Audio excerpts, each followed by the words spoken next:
Welcome back, boys and some girls. I recently got an email inviting me to a closed playtest for The Lift, a game I wish they said maybe like half a year ago. I jumped into the playtest right away and I had an absolute blast. I played for about 6 hours straight and I barely blinked. My eyes were burning the next day, which really wasn't fun. This playtest seemed to be the developers opening up the pool for more players to check the game after they got whatever feedback they got from the content creators who tried it like 8 months ago.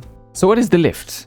You play as a new handyman trainee in a dystopian future where everything is about maximum efficiency. After a quick tutorial, you get put into cryosleep, but something goes wrong. Yeah, I know, it's something you never happened. You never expected this. Yeah, something goes wrong, somebody wakes you up later, you don't know who woke you up or what woke you up. Now, you have to figure out what happened in this strange facility while you slowly are riding an elevator up and fixing everything in your path. I know, it sounds like you've seen this thing a million times, but trust me, it's not. At least not from what the demo shows. The core of the game is solving simple but very satisfying puzzles. You connect cables, you replace broken lamps, you tighten screws, and you're using different kind of tools. Now, what makes it so fun is how many puzzles are there and how well they're hidden. Now, when I say hidden, I don't mean they're literally hidden in walls or everything like that. What I mean is every prop you see everywhere could be just as it is a prop, or it could be a puzzle because you're fixing light bulbs, you're fixing cables, you're fixing things that are already supposed to be in the environment, like chairs and things. So it's not necessarily easy once, like, right as you start to figure out what you can and can't fix, but obviously, like any other game, as you play a little bit more, you can figure out what objects are more likely to be broken, so you can fix those immediately. Every new tool that you unlock, which could be just, screwdrivers, wrenches, stuff like that, it makes you want to go back to lower floors and try to solve things and fix things that you couldn't have done before, because now you have the new tool. And it really works best, I don't know, when you go up, get your tool, do whatever you want to do, don't like stress this too much. Then once you get the next tool, just go back, do whatever you can, and just keep doing that. And slowly, you're gonna increase your completion rate, which I guess is nice. At least, I don't know, I really like completion, I don't know if you do. Now, the big question that's gonna follow up to you, at least it did to me, is why? Why would I fix things? Like, why does it matter? Well then, there's a few reasons. Number one, it's the main story. That's what you gotta do. You wanna see more of the story, which seems to be fine. Well, you gotta fix things. You gotta get behind the door, and to get behind the door, you gotta fix the circuits. You gotta open it up. So you have to fix things in order to progress the story. That's reason number one. Reason number two is a little system they call waves, which is basically just a BS thing they said in universe in order to justify how they can basically like see what things you fix and what things you didn't. So the completion rate is going to count even when you fix like chairs which have no electricity in them, so they don't technically have like reasons to you to know that they got fixed from far away. Only if you like look at the chair, you can see it's basically broken or not. So it's called waves in the game. Like everything, every appliance, every whatever you want, electric or not, has waves to it. So when you fix it, the waves are going to be correct and blah blah blah. That's how they can tell that you fixed things basically. And when you increase your completion rate and you do certain side objectives and side things, you can actually get things like a hidden key for a room on your hub, which is nice, I guess. It's a private room, there's more things to fix in it, it's going to increase your completion rate in the elevator hub place thingy. So they kind of rely on one another, and you don't have to do those, but it's, at least to me, it's very nice and I really enjoy those. From all the 6 hours I played, I never got bored with the puzzles. The only real complaint I have is the constant need to backtrack and have to decide which doors and which things you have to prioritize now, otherwise you're going to be stuck.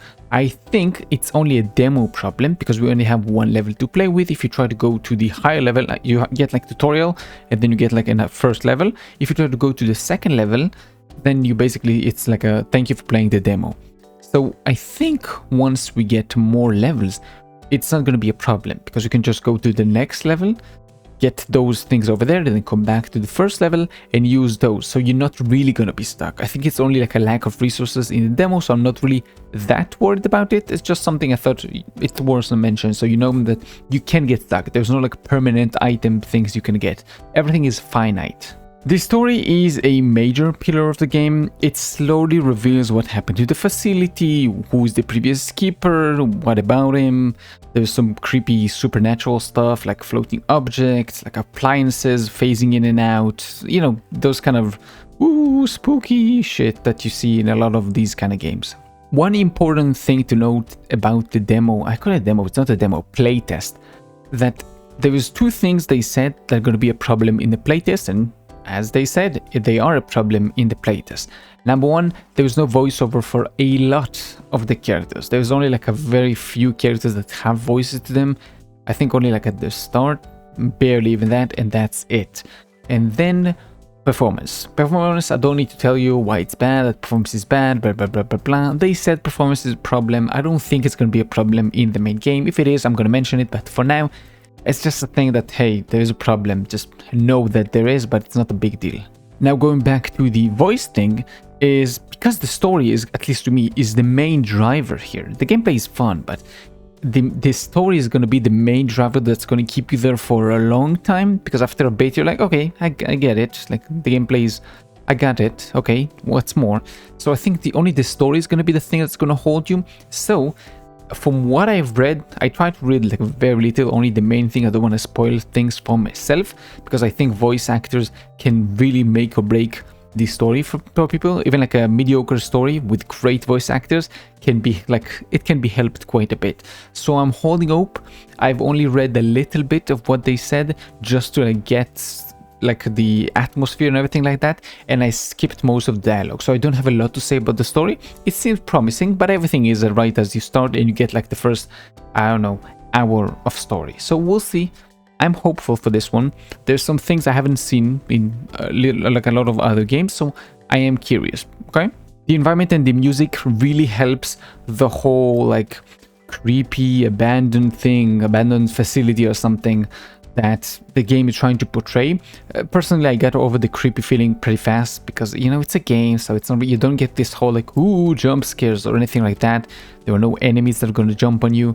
Nothing is going to scare you. You just very calmly are going to fix things at your own pace. There's nothing that's going to chase you, at least at the demo. I don't know about the main game. Don't quote me on that. But I like it. It's very chill. It's very enjoyable. Take your time. Things, increase your completion rate, more and more and more and more completion, because we love completion here. Finally, what do I think? Well, I think the game is fun. I think there's a lot of promise here. I think even with the voiceover problems and the technical problems, it's definitely worth to try it if you can try it, because it is a closed playtest. I don't know if you can still like ask for an entrance or something, but if you have a friend that has it, they can send you an invite.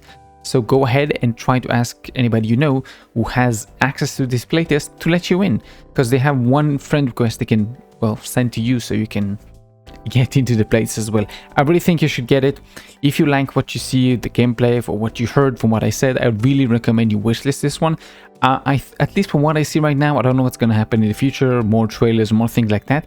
For now, I'm pretty pumped about the game. I'm very curious. I think the story could be very interesting. This one, I think this could be, if they've done it right. There's very little that they said, and okay, I'll say it like this: the studio is Eastern European. You can see it from all these Cyrillic letters in the game, and there's certain voice acting, like small voice acting things, like side stuff, where you can see this is the most like heavy accent you hear it in your life. It sounds like this. So it's kind of funny to listen to it, and it's very clear that it is what it is. And often, from what I saw, Eastern European studios have a tendency to create amazing stories. Like, I don't know why, but they have a tendency to make great stories. So I'm very hopeful for this one, besides the Eastern European thing, because of what I saw in the game. So I'm gonna hold on hope. I'm gonna stop ranting in your ears now, because I've done it for a very long time.